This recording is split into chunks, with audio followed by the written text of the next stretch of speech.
What is going on, Diesel Nation? We're excited to have you guys with us today on the Diesel Podcast. If you're watching this on YouTube and aren't subscribed, make sure and click the subscribe button, like, comment, let us know what you think about the episode. If there's a particular guest, topic, or question that you have about your truck, we're always checking comments on YouTube and love to be able to take what you guys want to hear and then be able to work it into future episodes. Today I'm going to be chatting with Derek Rose. He's the owner and founder of DNR Customs.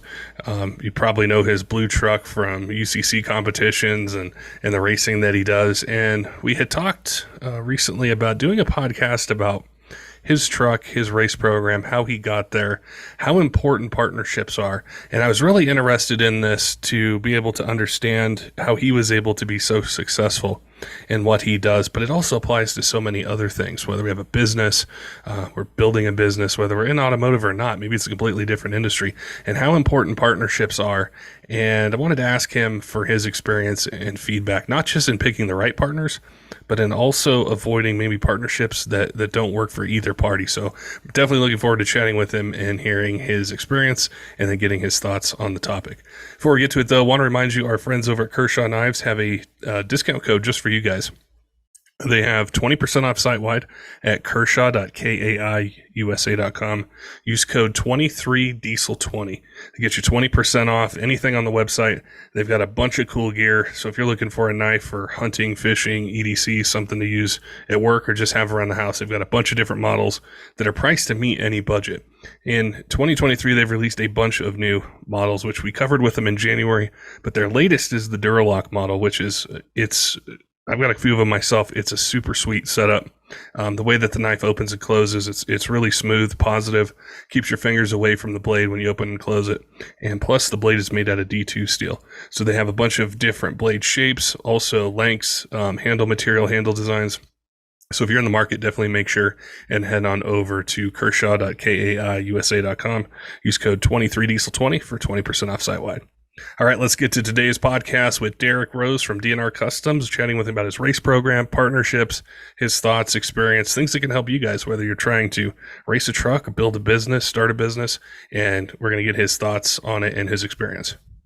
Derek, welcome back to the Diesel Podcast. I enjoyed our chat recently when we were talking about Cummins engines and 6.7s and going through the new shop move, and we were talking a little bit, after the podcast about a topic I think we're really passionate about, and a lot of people are going to find helpful, which are partnerships. And I know we're going to be chatting about racing and your truck, but it applies to so many different things, whether it's a diesel shop owner out there thinking about, which brands to sell. It could be business partnerships in things other than automotive. And I know you have some really insightful experiences with that. So I thought it'd be a great conversation to share with Diesel Nation out there and chat with you. So welcome back. Hey, thanks for having me, and look forward to bringing a little bit of what I was able to accomplish over the years, by, bringing, a lot of good companies on board with our program. I think when I think of this topic, what makes it so important to me, and I'm really passionate about it, is because I don't think any one person in any sort of venture or endeavor or something they want to accomplish can do it by themselves. And we've talked a lot over the years, about the blue truck that's behind you, which, so if my eyes keep going over there, it's just because it's a really cool truck and I like it. But, we know your truck from UCC. We know it from the crazy power levels it's made. We know it from the podcast. We know it from following you on Facebook and Instagram. But I thought it would be really interesting to start at the beginning, when you knew you wanted to build this truck and you wanted to take it national. And I think back to, and I'm just making an assumption here, but you run in a diesel shop, you're successful, you're building it, but then now you're going to take this truck and go nationally with it and compete with some of the highest powered trucks that are out there. And, partnerships, money, travel, all those things factor into it. So I wanted you to help me understand what it was like when you started and wanted to end up where you're at now. I guess first and foremost, a lot of people probably don't know me. There's not a lot of, this was kind of pre-Facebook and all the social medias. I came from a motocross background. So I did that from very early on when I could walk till had my pro license at 16 and did that till I was 21, 22. So with racing, there's all like we always had sponsors, some big, some small, some free product, some just you could call up and ask them suspension tuning advice, like whatever it may be. So I took that approach, I guess, right away. Like as soon as I started getting into the diesel stuff, this was back in 2013 and 14, it was still fresh for a lot of people. Instagram, Facebook, all this stuff was so new. Like, I felt like it was all just kind of blowing up and evolving. So I early on, like I said, I just took that approach of sponsors. Like you need, like, I'm like, and there was nothing like in the, when I first started, like you never heard of anyone getting any free product or, like everyone just had stickers on their vehicle, but nobody was really representing a company as a whole. It seemed like there was a couple trucks, like the TS truck back in the day, like there was some of that early stuff, but as a racer, an individual, I didn't see a lot of it. So early on, I took the approach of, hey, I mean, it doesn't hurt to ask these companies, for a little help, whether it's just technical advice or some actual, free stuff or discounts. At that point, when you're not known or you don't have a following or you're nobody, it's really hard to get free stuff, right? I mean, it's tough. And I think that's maybe the misconception. We could fast forward 10 years real quick and like everyone just thinks, we do these SEMA builds and I'm just gonna get all this free stuff and do this one-time deal. Like it doesn't work that way, Yeah. Yeah. I think that can be a source of a lot of confusion that's out there because I've noticed that as well over the years with like the term sponsorship. Sometimes people can think that means a free built transmission, a free engine, and it's like this one shot chance at, I don't know, popularity or to go viral, and that's it. And I wanted to get your opinion on what a sponsorship is because it can, I don't even know if I like the term sponsorship personally. I think partnership might be a little bit better, but I know everybody knows the term sponsorship. But Yeah. what would you define it as? I think so. For me, it's changed over the years a lot. So a partnership slash sponsorship, early on was anything that I could save money on and I had to purchase all these parts, right? Like it was just thousands of dollars and, and you jump on whatever deal you could get when sometimes it might not have been the best part, but it was the only person that would give you the deal. And I think that's, maybe learning the hard way per se of not just because it's free doesn't mean it's what you should be using, or it's the best part for your, for your application or whatever. So I think, and for me, I've learned that over the years, just with the people that I, was early on with, and, some of the early engine people before we fell into the, before we became family with the guys at, Freedom and Fleece. Like I used some other stuff, tried my own stuff early on, and, like you end up getting the runaround. So it's, it's who, like you have to just focus on who is going to be there for you, who's going to pick up the phone, not maybe just, they're going to give you, tons of free stuff or free, it's who's going to pick up the phone, who's going to be there to answer that tech phone call is almost more important than, free or money or anything. It's support, I think, goes further than the free. And then for us, early on, like, everyone knows me in BD. I've had a long standing relationship with them from the beginning, back in 13 or 14. And, they're a majority of the reason where the truck is today. We used a lot of their products early on.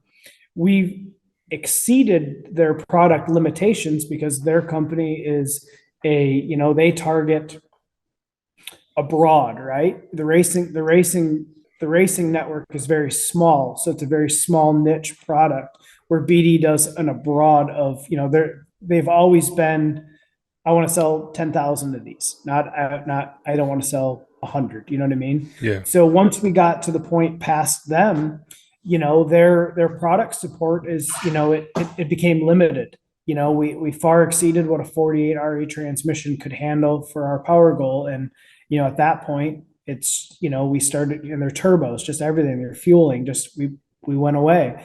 And as time went on, they become just a sponsor for funding, help you get to the track, which everyone needs. And if you have somebody that's willing to do that for you and you want to represent, them as a brand, like then, you just keep trucking that path, right?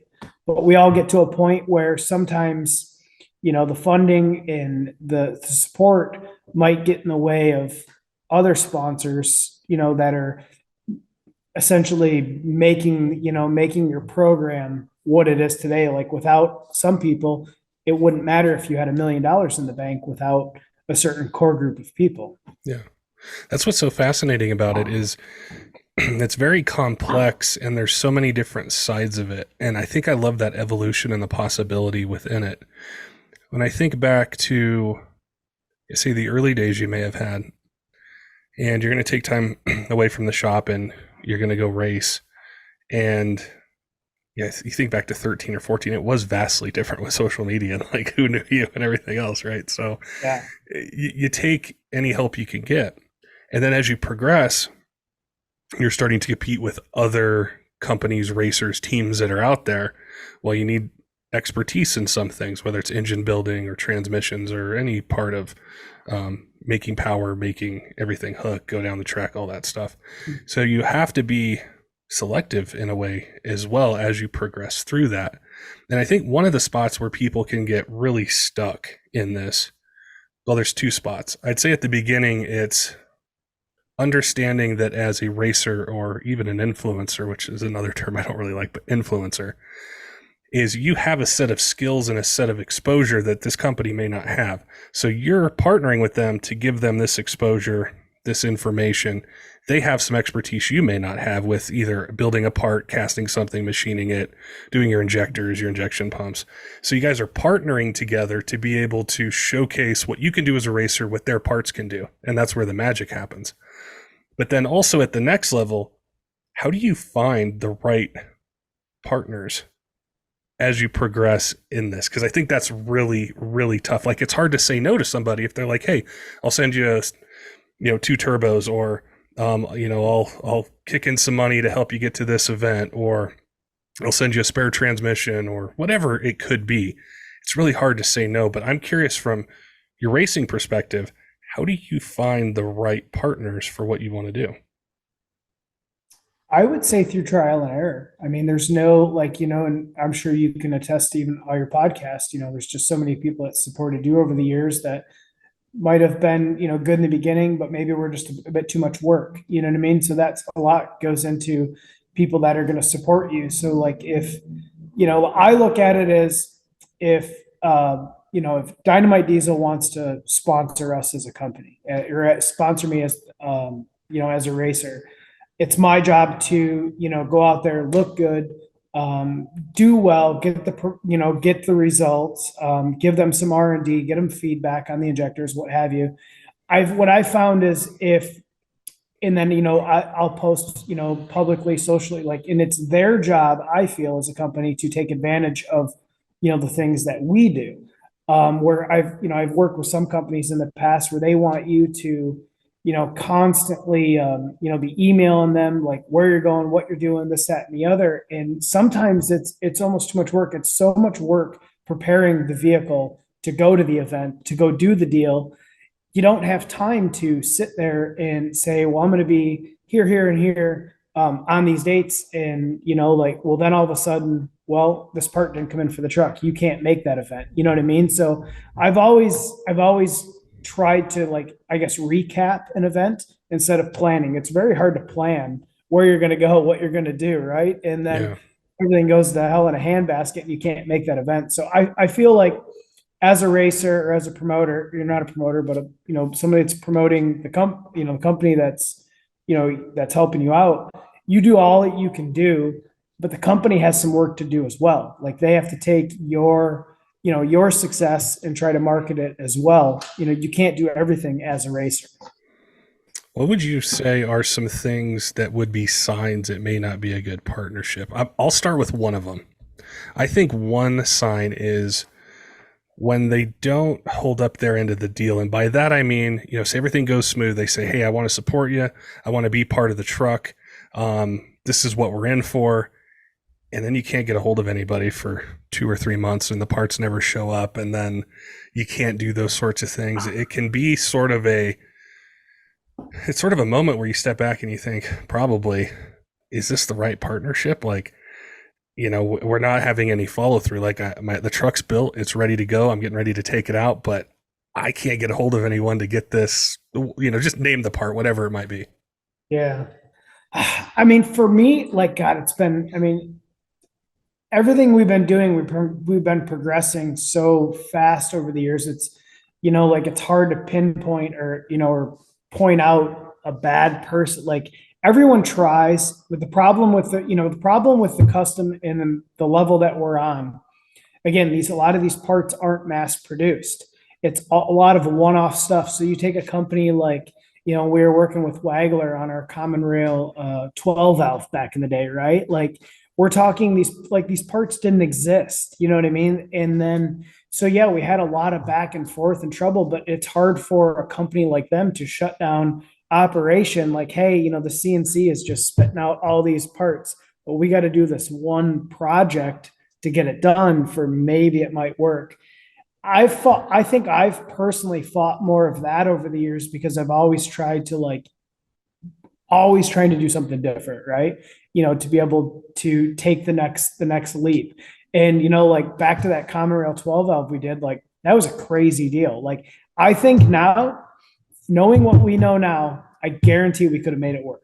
If we would have had the Motec and, things have gotten better, injection stuff's gotten better, like we could have made that damn thing work. Like I know it, but I don't know. Like I can't really put my finger on one bad person. Like I would say if we had problems with somebody, a company, I've had the same core group of people helping me out for a long time. I would just say our relationships might have just shifted. You might shift one side to a little bit more than the other because this person, they poured a little bit more development into one side of their company where the other person maybe fell back a little bit. And then it's a dance. It's a dance between companies, like because I use competing products on my truck. I have dual sponsors, like Fleece makes a lot of same stuff BD does, like DDP makes a lot of DDP and SNS. Like there's a lot of conflict, but I try to just do the best that I can personally to represent them equally and fair. And and I think that's all they can ask for as well. Yeah, that's been a really interesting side for the Diesel podcast. I don't know the exact number off the top of my head because we just added some new ones, but we're 20 something different partners. And it really surprised me that what I would think would be, because some companies compete in the same world, that it would be tension, but it's really not. And that totally surprised me because I'm used to like, you run transmission A and you don't like transmission B, and you like turbo A, you don't like, turbo B. But I found that it's been a lot of really creative, awesome things have happened in that space, getting these companies together. We're just talking about products and trucks and things like that. And I don't want to just focus on the negative, but that was something that I have had people ask me over the years when they want to grow anything, maybe not even just a race truck. They want to grow their business. Maybe it's not even in automotive. Is how do I select the right partners? And I think identifying maybe some of the things that can be the sign of maybe you don't have a good partner helps them. But I really want to focus on the positive, which is a great partner. And I'm thinking back to my history with the Diesel podcast over 7 years. Like one of our first supporters was BD, Amsoil, Fleece. There's other ones, Dynomite Diesel Products. There's a lot of these companies that have been around since when we were basic. We didn't have video. The way we recorded them was like, the audio was horrible. Like I cringe going back and listening to 2016 podcasts, but they believed in a vision of it. And so it's something that I'm very, proud of, even emotional in some ways, because they saw something, in what we wanted to do that I may have dreamed of, but maybe I didn't know if it could happen. And I'm sure it's the same way for you with your truck with, you'd mentioned Fleece and Freedom Racing Engines and what they've done. And we've had you and Chase and, Braden and the guys there on podcasts before, but talk to me about the positive relationships, the positive work you've been able to do with some of the partners you have. I guess we can start, beginning. Like I said, everyone knows, it's been BD's been a big, influencer over the years. And we started from nothing with them, developed, the race program with Brian, and now, it's just been a long time, with them, to the point of, unfortunately, we don't really have any BD products on the truck anymore. But again, this is a full on competition. This thing is, in party mode all the time. So we have to, use what we have to make that happen now. And we've shifted focus to, a lot of the companies that really make the truck what it is currently. Like I wouldn't be here without, Freedom and Fleece. And that started, with a phone call back in 2000, I think 14 or 15. I was having problems with a local engine builder, and that I couldn't afford I didn't think I could afford the fleet, the Fleece and Freedom, well, wasn't even Freedom back in the day. It was Fleece. Right. And then, I remember Chase talking to me on the phone, and, we developed, a relationship over the years. I mean, I stayed down at their houses down there. I slept at the shop. I mean, like, you name it. We developed a lot of what we did early on is the reason why their motor program right now is so good. We ran cracked cylinder heads for years, trying different seats, different presses. We ran different piston combinations from Diamond, different hones in the block, different ring stacks, like you name it. Me, Ryan, and even Ben, like a lot of guys early on, like we did so much stuff and we failed a lot, and so that's just been a positive. Like I can think there's been a lot of negatives over the years. I mean, I left there with my tail between my legs because I couldn't bring an engine home because, we failed on the engine dyno. But, like back in the early days with S&S, like, doing a lot of stuff with them with that common rail 12 valve, like there's been so many positives, over the years. Like I can't even name, like, I think there's been like, there was a lot of negative, right? But all that negative created where the industry is now and where it's going, with all the, we used to, everyone's rolling coal, this, that, and the other. Our race trucks were smoky, dirty, like, oh, we're on a track, it's okay. Like I still see, on Facebook, people are like, oh, it's on a track, it's okay. Well, yes, but you can look at some of the top guys. We are running clean. We're trying for different efficiency, like, because now, we've all been stung by the EPA, and, like we're trying to make clean, efficient power. So like it's changed so much. It's just crazy where we were and where we come from. It's kind of crazy. It's one of the things I'm most proud of when it comes to diesel. As I look at diesel trucks as something really personal, like for me, it didn't start around me wanting to build a truck. It started with family and somebody, we're putting a fast 150 on a second gen and, in the driveway and listening to Hank Williams Jr. or something. And, you're going to have a beer or something in the, on the patio. And it's like those memories that started it. And I think back to how it was a really long time ago into where it is now. And some of the things I've talked about with you and Fleece and Freedom and a lot of other companies, the technology and everything is so incredible. And it's in such a short amount of time, I think, that I think people like yourself that have pushed the envelope of what you're doing racing down a track translates into daily drivers, which is where the bulk of diesel truck owners are, that it's creating this really competitive, really creative environment where I believe today the best quality parts, the strongest, the most reliable parts that have ever been created in diesel are right now with the companies that are doing it. And I think that's because of the partnership that we're chatting about.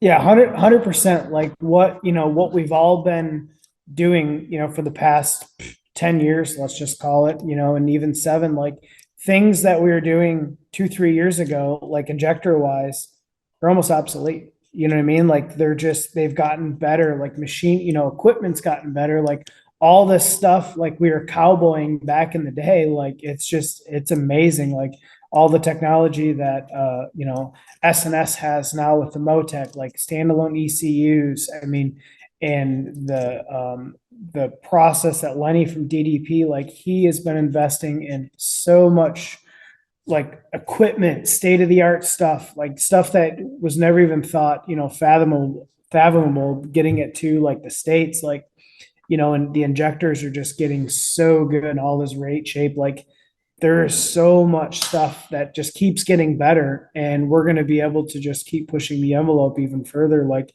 with all the emission present stuff, like, we have to learn how to make power by keeping all the emissions on. And that's going to come with, better than OE quality, injectors, better than OE quality, you name it. Like we have to get better than the OE, what they're giving us to be able to make, good, clean power. Yeah. Yeah. I think another area I wanted to ask you about is if you feel at times like personal responsibility, one to the sponsor and then two to the people who follow you. And I'll give an example myself of it. I think it was one of the really early podcasts I did with Fleece, and I was chatting with Jeff Everett there. And it was right around the time of one of the UCCs. And we had released the episode, and I followed up with it maybe a week later or so. And I said, hey, what'd you think of the episode? It was really fun doing it. And he's like, man, there were so many people at the booth at UCC. They're like, hey, I heard about you on the Diesel podcast. Like, it was really cool. We, heard Braden or Chase talk about this. And I got so much satisfaction off knowing that somebody either in Indiana or who drove to Indiana listened to a podcast that I was recording from Colorado with Fleece that mentioned it at a booth. Like that was my reward. That was what, I don't know, it just lit a fire. And I thought, man, this is so cool that people are taking these stories that they're hearing or the technical information and they're taking action and talking to the guys at the Fleece booth at UCC. So how does it work with racing? And, when you win something, when you win a race and how you feel representing the sponsor, what's that like on your end? It's pretty cool because I pretty much have all the guys that are in my corner, on speed dial per se, right? So, like we'll do a group message or not even if we don't like win a race, but it's like when we do something cool, like we go out and set a good time. It's just like, you send these guys a message and it's really cool to get the feedback because they know what I put into it and what the people have helped me put into it. And it's pretty rewarding. And then, I get a big kick out of, I got a decent Facebook following. So like that for me is I'll put that out there and then all the people, I try to tag everyone that always helps and, and you get a lot of feedback from a lot of followers and stuff. And it's really cool. It's rewarding because it's not like there's 100 people, or 1,000 people out here doing what we're doing. So it makes you feel good because, and you need that as, like somebody in my shoes with this damn thing, because, you get kicked more down, there's more down than there is up, right? Like that's the way that it feels.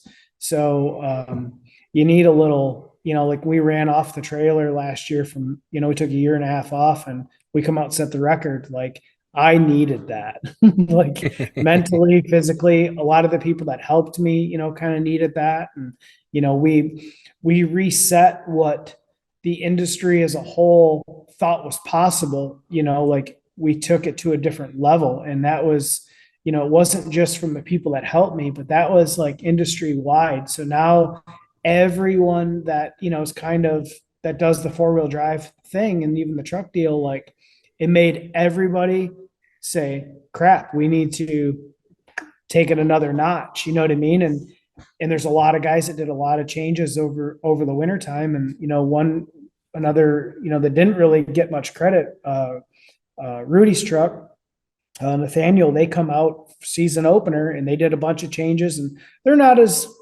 social as I would say I am. Like I'm kind of, whatever, I put it all out there. Here's what I'm doing. He's kind of more of like secret squirrel guy in the shop and then come out and do it. And, they came out and ran like, I think a 462 off the, pretty much second pass out for a 6.4. Like they didn't get the credit that they deserve, So, and I think, he might not tell you that, but what we come out and did, he knew he had to step up his game. And that's just kind of the way that, this whole industry's been evolving. As soon as you think you're up here, someone's down here wanting to get you, and it's good. And it's really good for the industry because it's just going to keep making everyone better. I think with the second part of that, as far as the audience, like you have followers, you have fans. There's going to be guys that are going to be sitting around on the weekend, hanging out with their buddies, and somebody's going to pull up one of your race videos on YouTube, and they'll be like, "Man, check out Derek's truck!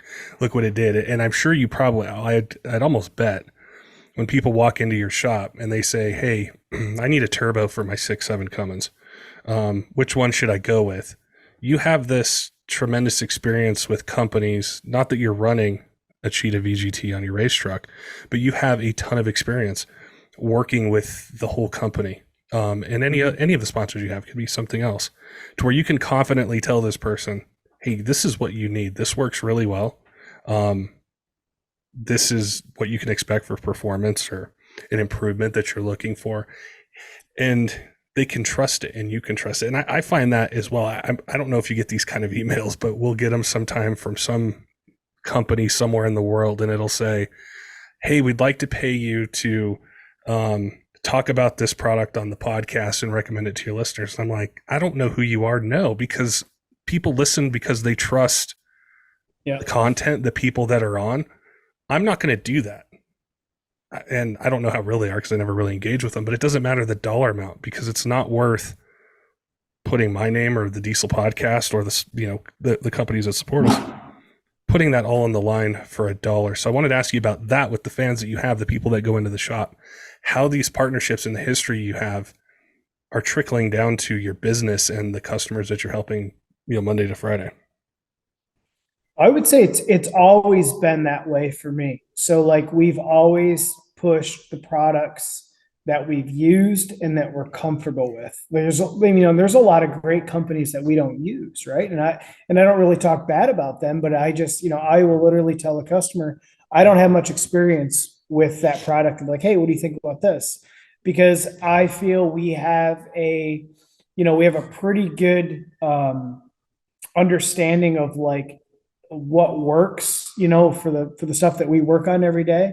And we've developed all those relationships over the years, and we have our core group of people that we like to use, because we know if ends up being like an outstanding issue, we can usually resolve it if it's a product issue, versus, when you deal with somebody that you're not, that you don't deal with often, it's much harder to, resolve an issue when there is an issue.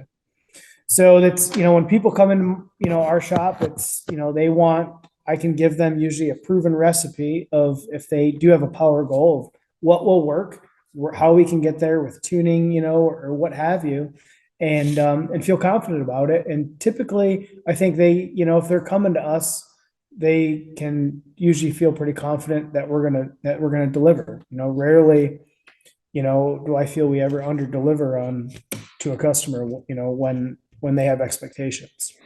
I think that's incredibly important with customizing. Like I can even, as an example, make this about something that's not a diesel truck, but there was recently something that I wanted to customize, and I'd read, on the internet, "Hey, this is product A is the greatest one. This is what you need, holds up well." And there was a local place that did it. And I said, "Hey, I want you guys to do this. This is the coating I want." And he's like, "We can do it, but I can just tell you, I've had nothing but problems with trying to get customer service done, or good luck if we need to reach them. This is why I go with this company. Here's some examples of it. This has just been, my luck, my experience with it. We can do either one, but I recommend this one." That swayed my decision, because this is this guy's business. This is what he does every day. I'm just one customer in a sea of customers. So his experience is different than mine. So that's what I trusted. And I think when it comes to trucks, that's even more because trucks are expensive. We're using them every day. We're making money with them potentially. And we're changing the way that they perform. And that one change, whether it's turbo, injectors, tuning, is also affecting the transmission and other parts of the truck. And so we just want to feel really confident in the purchase that we make. So that's where I see that connection really shine for the people who are listening, that they might not be in the market to build a race truck. They might not follow racing. But if they go into your shop and they need a turbo because their stock one failed, you have a tremendous sea of experience with the products you've used, the partnerships that you have, the things you've learned on the track, and the companies that you've worked with.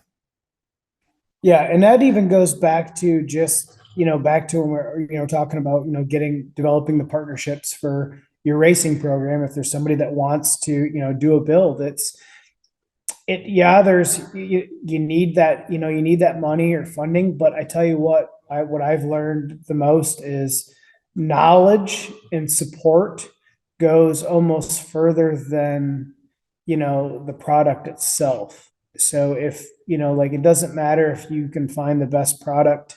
If company A has the best product, you can't get a hold of them.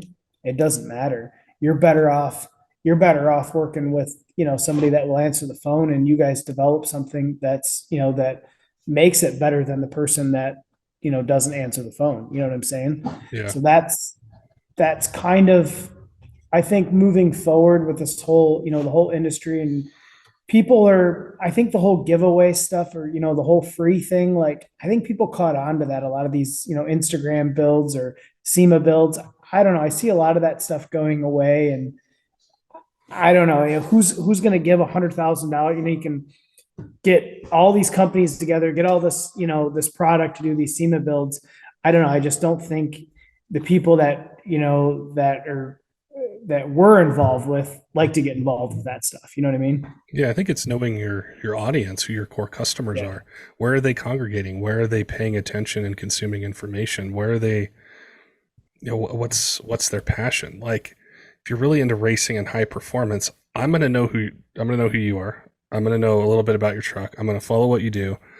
I'm gonna want to ask you questions about the engine, the transmission, why you moved, the seat in the truck, like all these sorts of things, how you shorten the front end, like you told us last time, to get in the groove. So it's knowing your audience and how you reach it. And I think a lot of companies can make that mistake.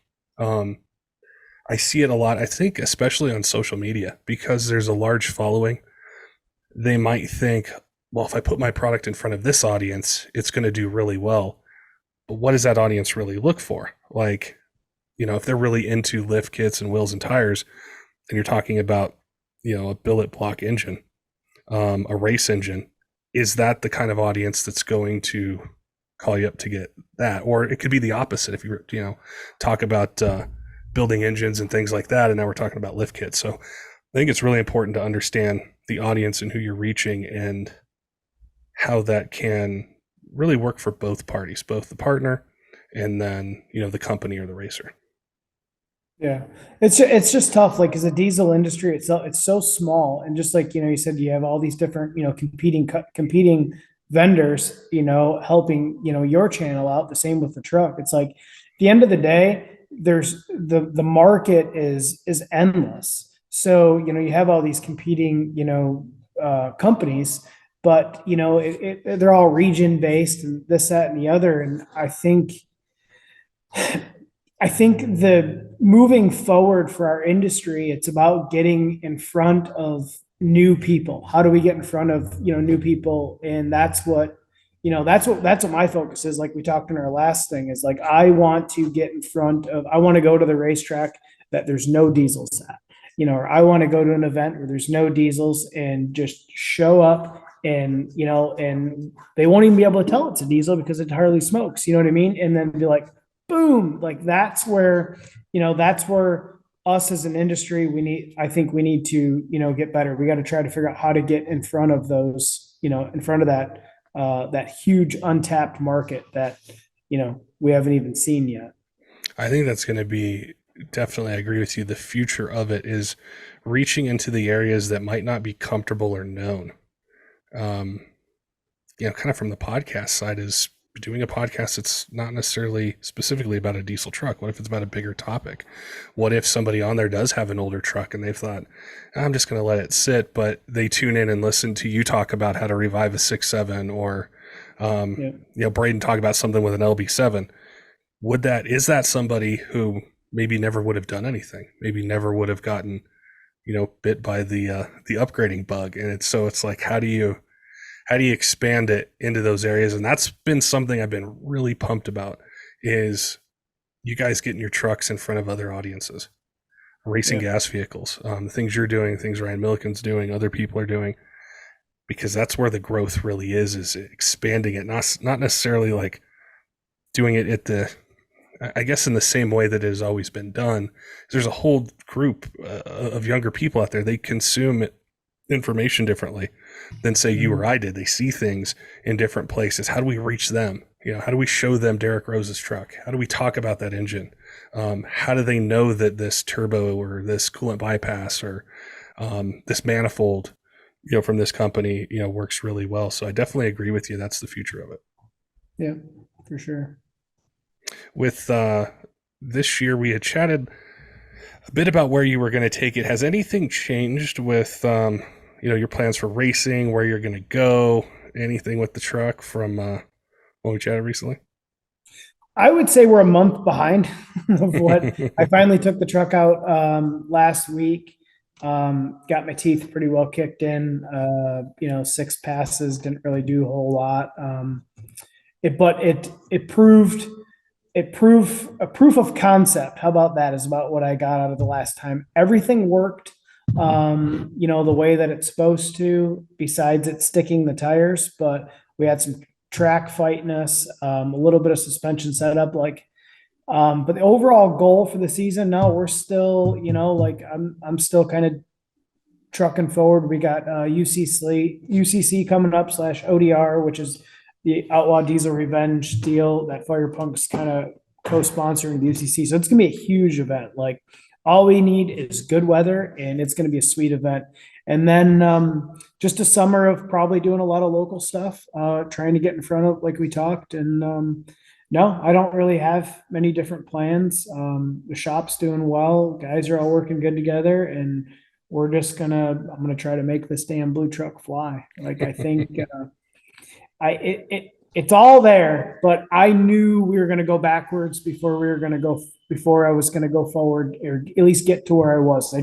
I knew it. Last time, I won't say I got lucky, but I think we got a little lucky. It just worked really good.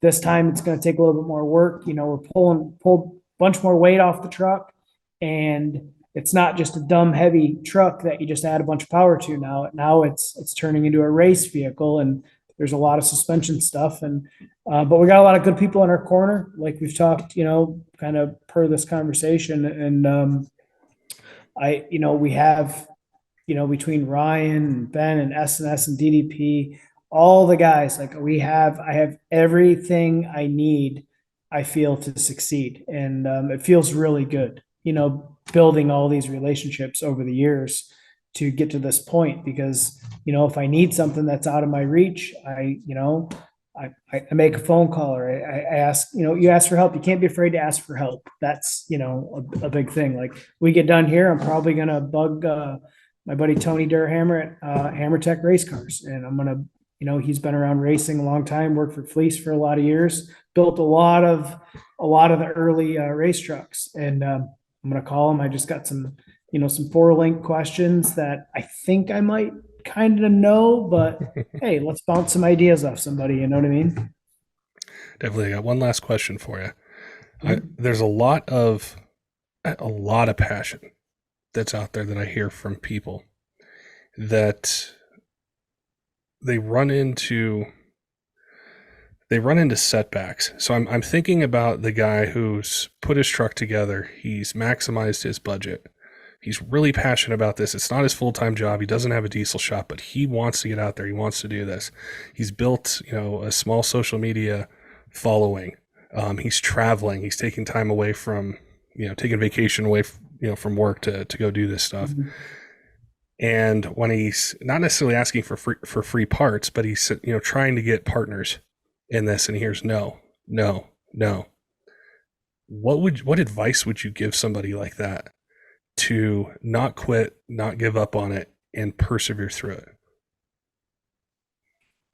Hmm, literally, you can't like you just can't be afraid to keep asking, and because you'll eventually like if you're doing good, if you have good results, and you have a good head on your shoulders, and you kind of like keep it clean online per se, and a company is going to notice, maybe work a little harder and a little bit better of a portfolio, and try to do a little bit more professional approach to whatever company that you're kind of going after. You might have to, if you know that company X, you really want to work with them, well, then you have to really put in a lot of effort with that company. And you might get denied once. Well, then if you get denied, well, ask, well, what can I do? Like, well, what can I do to maybe be a part of what you guys are doing? You know, be persistent, not to the point of ticking somebody off, but just because you hear one no doesn't mean no, if that makes sense. Like, don't be afraid to go back to the drawing board and go back at it again.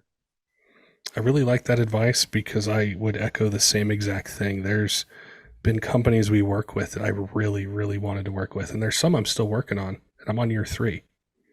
And it's just being persistent, showing them the value, showing them what you're doing, being supportive of what they do, and just not taking no for an answer. So you can hear no. I mean, I've heard it dozens of times. It doesn't stop me. Like I said, it's 36 months into this, but I know it'll be something that's really productive that people are going to want to hear. So I agree with you 100%. I thought it was really cool to chat with you about this. And I love the topic when you brought it up because I think it's something that isn't talked about enough, but it's really crucial on so many different levels within automotive and even outside of it, is building those partnerships and creating relationships that work for both parties to be successful. So I appreciate you chatting with me today after a busy day at the office and getting the truck behind you for it. And I look forward to chatting again following your truck this year. Good. I thank you, Patrick, for the opportunity, and you have yourself a good night. Don't forget, diesel fans, make sure and head on over to kershaw.kaiusa.com. Use code 23diesel20 for 20% off site-wide. It's a great way to save some money, get some really cool gear. So if you're in the market for a knife for hunting, fishing, EDC, something around the job site, something to have at home or just throw in the toolbox or glove box, definitely check them out. They've got a bunch of different models that are designed to meet any budget.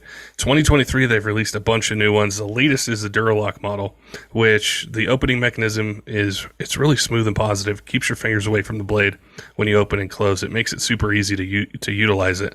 Plus, the blade is made out of D2 steel, which is really nice. So they have a bunch of different blade shapes, also handle designs. So if you're in the market, definitely make sure and head on over, check them out, and use code 23diesel20 for 20% off site-wide. Also want to give a shout out to some of our Patreon supporters: Tyler Loewen at 23 Diesel, Jay Cole, John, all of our other Patreons, all of you who subscribe on YouTube, podcast apps, follow us on social media or on our Discord. We appreciate your support here in year 7 of the Diesel Podcast and look forward to bringing you more of the content that you want to hear. Until next time, keep the shiny side up.